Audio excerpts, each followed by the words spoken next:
A stat that may or may not blow your mind is Kirk Cousins this season in 11 games has 23 touchdowns to only 3 interceptions. He's completing over 68% of his passes. They have one of the best running backs in the league and a solid receiving core. Cousins is 7th in the league in passing yards, 3rd in quarterback rating, only behind Aaron Rodgers, the former MVP, and Kyler Murray, who was seen as the front runner for this year's MVP before his injury. But alas, the Vikings are sitting at 5-6 because at this point, it just seems sacrilegious for the Vikings to stray too far away from 500. They lose in heartbreaking fashion. They win in absolute nail-biters. 6 games determined in the very last play of the game.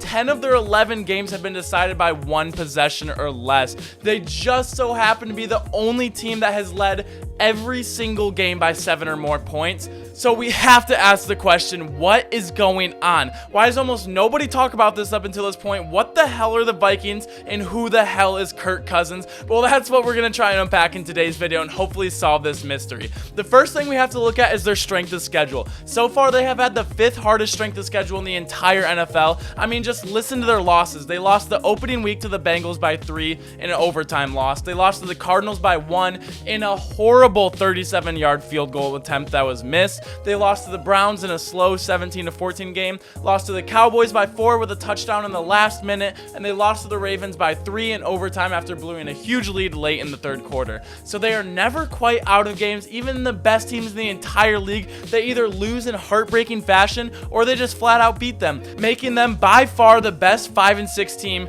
possibly ever. I mean, they lost their first 5 games by a combined 18 points to teams that had a combined 35-17 record. As far as the rest of their schedule goes, they're playing teams with a combined losing record. So to think that the Vikings are out of the playoff picture altogether is just not true. But before we get to the Vikings struggle, let's try and figure out the enigma that is Kirk Cousins. And since I'm from Michigan, I've known about Kirk since he was in high school when he played, and obviously knew him at MSU, Washington, and now at Minnesota. And he has always had this air about him where he doesn't command the presence on the field that a Mahomes or Rodgers, Russell Wilson, Lamar Jackson, and Tom Brady does when they take the field, even though he might put up just as good or even better numbers. And for me, it goes the same guy like Ryan Tannehill, who is statistically brilliant, but when they take the field for a game-winning drive, as a viewer, you don't have this certainty in your head that they're going to get the job done like you might with the others. I mean, he's going to go and throw for 300 yards in a game, and then on a crucial 4th and goal situation, he's going to line up under the guard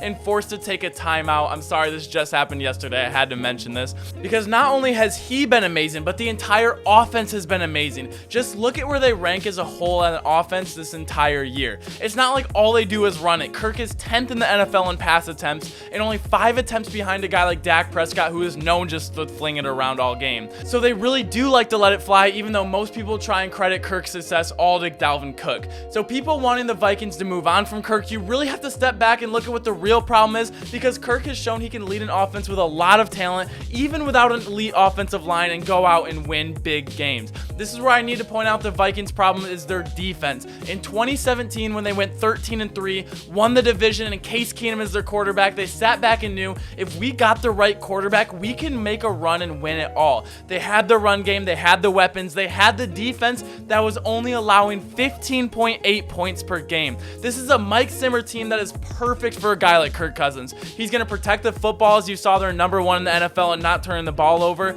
and it is built around consistent play, having a solid run game, efficient pass game, and then they have a defensive-minded coach who can keep the game relatively low scoring and get wins this way. But this doesn't work when almost every statistical metric a defense goes by, you're either middle of the pack or below average. When they can find ways to be opportunistic and create turnovers, they win those games. But that's the thing, when they play normally or within themselves, it's clear that this is an offensive dominated team that could realistically have one of the best records in the entire league if they had a better defense. Kirk Cousins has no swag, he has no drip, he's a cringy, failed gritty dad playing quarterback, and he's not athletic. But this is why I think so many people like to hop on this narrative that he's not good. He's actually really fucking good, and numbers don't tell the whole story. Numbers can be really deceiving in a lot of ways. Numbers can make people look a lot worse or a lot better. But in Kirk's case, I think he's solid enough to win this team a Super Bowl. For me, any top 15 quarterback is. Every top 15 quarterback I have on my list can go out and win any given game, and Kirk just cracks that list for me. I'm not going to sit up here and say that Kirk is a top 3 quarterback like some of the numbers indicate, but what I am saying is he is a strong point on this team, and he has never been treated like it. We need to look at the Vikings and their downsides as a defensive problem that could use a lot of improvement, not only with the players, but schematically. They have a lot of veterans on this team doing a lot of great things out there, but not everyone seems to be on the same page at all times, and that's all it takes for these close games to get away from you.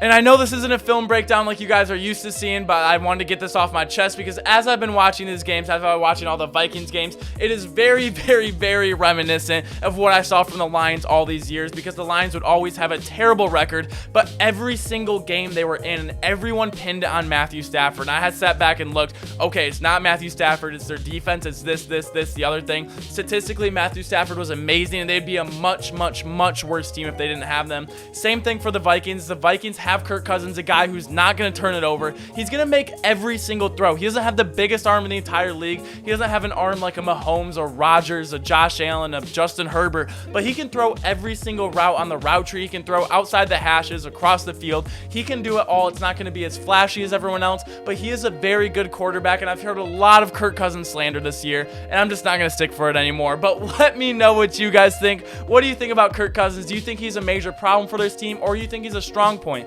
Because at this point, I think the Vikings are 5-6 at this point. Realistically, I think they could have like 7 or 8 wins right now. I mean, every single game has been come down to the wire, and it's just the defense or the offense just not making a play, or something really, really unfortunate happening, or a great kicker that they have missing a very, very easy field goal. I mean, that can be said for a lot of games, but it just happens to be 10 out of the 11 Viking games have come down to some very inopportune plays. But let me know what you guys think. Make sure to like this video if you like videos like these. Make sure to comment down below what you think. Make sure to subscribe if you enjoy daily sports content. I appreciate y'all so much. Thank you so much for checking out the channel, and I will see you all tomorrow. Peace.